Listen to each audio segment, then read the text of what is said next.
Hey everyone, thank you for watching. Today's video is going to be a new one in my regret series. This week I'm talking about makeup that I regret buying. Ooh. So I will link my regret playlist down below. I started it a couple weeks ago talking about makeup. The first one was makeup that I regret not buying. I have an intro in there kind of explaining how I run this series and what to expect from it. So I will again link that playlist down below. But like I said, I'm going over makeup products that I did purchase that maybe I've decluttered or I just regret buying for one reason or another. Before we jump into it, I do want to say that I have tutorials up on this look over on my Instagram, which is March Beauty Word. If you're not following me there yet, I do post a lot of videos with my makeup looks, so I have a separate one for my eyes using a new palette from the Colourpop tie-dye collection, and then also another one on my face makeup. So I will link those in my description box. So I'm looking back at my Will I Buy It series, the series that I post every Wednesday where I talk about the new makeup releases, and then also my hauls, since this is about products that I did end up purchasing. And I'm looking back right now at about like the holiday time or the later part of 2019. I almost said the later part of 2020. I wish we were in the later part of 2020 because that would mean 2021 was almost here, and I think we've all had enough of 2020.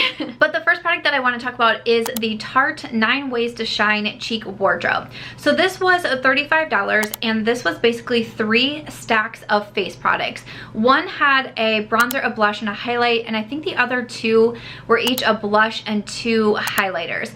Now I used to get the big Tarte blush books that came out around holiday time. They were like big circular palettes, and after a while, just face palettes in general, but especially just blush palettes with usually 8 or 9 different shades in there, it just wasn't what I was going for. I was decluttering them out of my collection pretty consistently, but I liked the new concept behind these, just having the 3 stacks instead.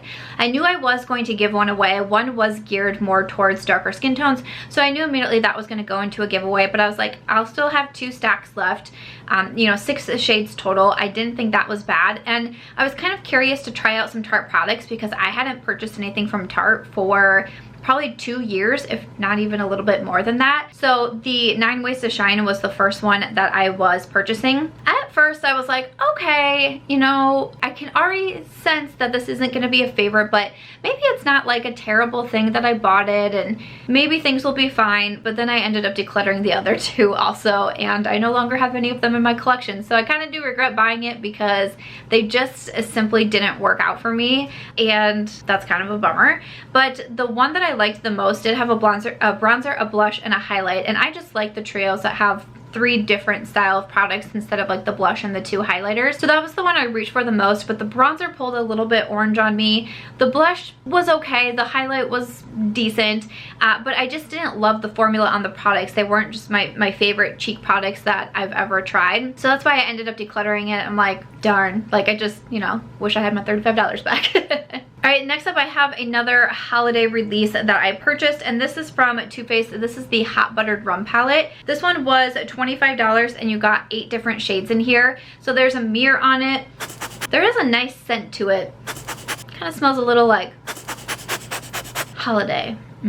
But I decided to grab this palette once again, kind of along the lines of Too Faced. I was like, I haven't really bought a lot from the brand. Like, maybe I'll dip my toes back in and see what I think of it. And I liked this color scheme. I liked that it was a smaller palette, liked the color scheme in here. So I was like, you know what? I'm going to go ahead and go for it. I don't mind the quality in here. I thought it was nice. I thought some of these shimmers were pretty too. This is colors that I wear a lot, especially in the fall and the winter months, so that wasn't my problem either. But it was just nothing about it really totally stuck out to me. And like, if you can see, like my palette looks pretty darn clean, doesn't really look like it's been like heavily used, because it really hasn't. Like, I know that I can go into this and I'd probably create a fine look from it, but it just didn't stand out to me at all. I would constantly pass over it and pass over it and pass over it in my collection, and I'm like, I feel like the next time I do either an eyeshadow palette declutter or just like a makeup declutter in general, I'm probably just gonna end up passing this on to someone else because I don't reach for it. So kind of regret buying that because I hate when I buy something and then I don't do anything with it and it just sits there. So bar. Next up I have a lip liner, and it's a pretty expensive lip liner. It's not, I don't think it's as expensive as my Pat McGrath, but it's still really expensive. This is from Patrick Ta, and this is the She's Proud, I think it is, Precision Lip Crayon. Yes, and She's Proud. This is a $26 lip liner. That is pretty pricey. When Patrick Ta came out with this brand, I was excited and I wanted to give it a shot and see what it was all about. So I ended up going with the lip liner, and I don't know. I don't love it. The color I do think is pretty, but the applicator is a little bit odd to me. Like the actual lip liner itself, it's more in like a rectangular shape, and I just don't find it the easiest to do my lip liner. I'm sure other people will have no problem with this, but I don't find it the easiest, and you have to click it up to make it come up, but then I can't get it to go back down, and other people have said that it does, and I can't figure it out for myself. So this is just a product that I really don't reach for. I have so many lip liners that I love, including the Charlotte Tilbury that I have on today. Like, there's just other lip liners that I reach for over and over again, and I don't with this one from Patrick Ta, and it was $26, so it's like, that's a regret for me.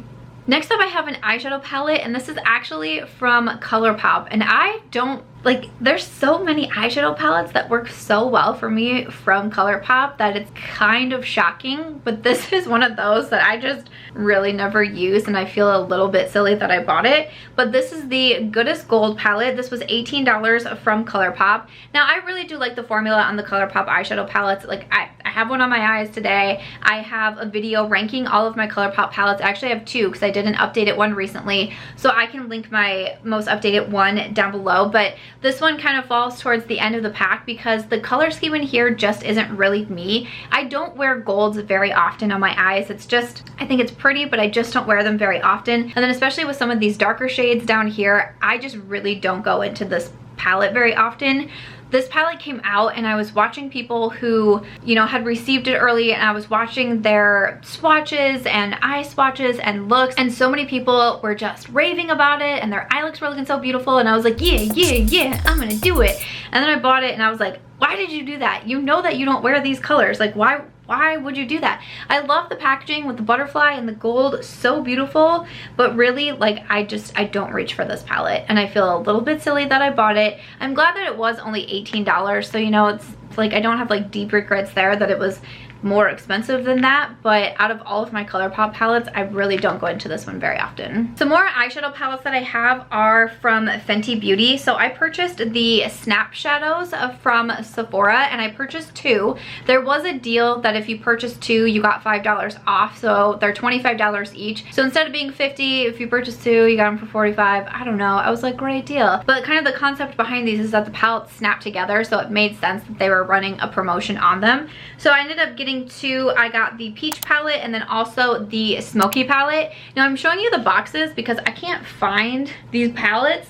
I reviewed some of my products from my Sephora holiday haul a little bit ago, and I know I had them in there, but now I can't find them, and I've just thought they were in the boxes the whole time. Like, I thought I just put them back in the boxes after I reviewed them, just, you know, like being a weirdo or something, and they're not in there. And I had already sat down to film. It's late in the day, there's construction happening next door. They're either on a break or they're done, but I'm like, in case it starts up again, I need to start filming. So I kind of just did a glance around my room and I didn't see them. I'm like, what? I'm just gonna show you the boxes because I feel very like, before they come back and start making so much noise. Anywho, that's why I'm just showing you the boxes. But you know, like I said, I reviewed these fairly recently, and I felt like I didn't really have the greatest things to say about them. You do get 6 shades in each one, but the quality of these shadows just really didn't do anything for me. I found them just not the most buildable, a little bit patchy. The shimmers didn't really do much for me. And shortly after I purchased these, again at $25 each,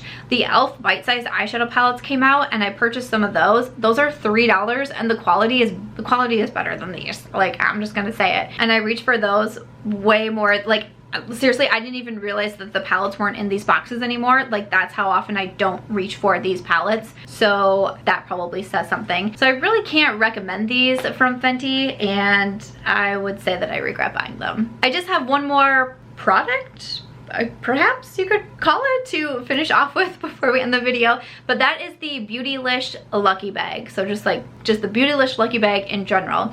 These come out around holiday time in December. So I purchased this in December of 2019, and it's $75, and it's a lucky bag that you can purchase on the Beautylish website. It's a mystery bag. You don't know what you're gonna get. I have watched the Beautylish Lucky Bag unboxing videos on YouTube for years before I started purchasing them for my own.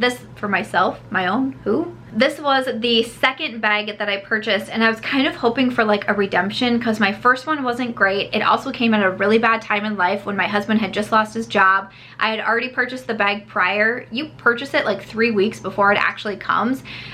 So I had purchased it before he lost his job, and then I got it in the mail like 3 days afterwards, and it just felt like such a dumb thing to do. Obviously I didn't know that was gonna happen and everything, but it just like kind of ruined the experience for me. But I was like, redemption time, like let's try another one and it's gonna be great. And I do regret it. Obviously I know that it's a lucky bag, it's a mystery bag, you don't know what you're getting. That's the whole concept behind it, so I have no one to be mad at but myself. But I also felt like this year's lucky bags were pretty disappointing from what I've seen in the past. A lot of the products that were in the bags you can find at TJ Maxx and Marshalls, and I remember going to a TJ Maxx. I think that they are starting to open now, but it was a while ago when I went to a TJ Maxx and I was looking in the makeup section and I found everything that was in my lucky bag, and I was like, I spent $75 on that plus like $9 shipping or something, and everything is in my local TJ Maxx. Like it just felt kind of like a gut punch. The years prior from the lucky bags, they were exciting, and maybe not everything was like the most exciting thing in the world, but they were like good and they seemed worth it. And I just did not get that impression this year from my lucky bag, but also from a lot of people's lucky bags also. There was a lot of disappointment this year, which was, you know, that's a bummer. So it makes me really hesitant to want to purchase another lucky bag. It's fun to do the videos though. I'll say that, like, it's fun to do the element of surprise. That's fun also, but I would have some real doubts going into buying another one come December. I mean, that feels like forever away, but it's like, I do regret getting the one this year too. It was a letdown. It was a letdown. Again, I have no one to blame but myself, but honestly, it was like Beautylish and the brands, like, couldn't we have done something a little bit better? I don't know, but I have to say that did not feel like a $75 well spent at all. So yeah, I ended up giving away a lot of my products, so you know, that's a bummer. But after that, man, this video kind of put me in a downer mood. I'm gonna have to go eat something to cheer me up. What am I gonna eat? I don't even have any ice cream in the house. Now I'm in an even worse mood. Well, I hope you at least had fun watching this video, or you took something away from it. If you're enjoying the regret series, please make sure to give this one a thumbs up. Let me know if there's any other regret style videos that you would like to see. I would love to know. I'm going to try to keep this going for a few more weeks now as I kind of look back at my old videos, my old hauls, my old Will I Buy It videos, and try to come up with as many different fun category videos in this series that I can. But of course, let me know if you have any ideas. If you did enjoy it though, like I said, give this video a thumbs up. That always helps with engagement. Make sure to subscribe before you go, and I will see you in my next video. Bye.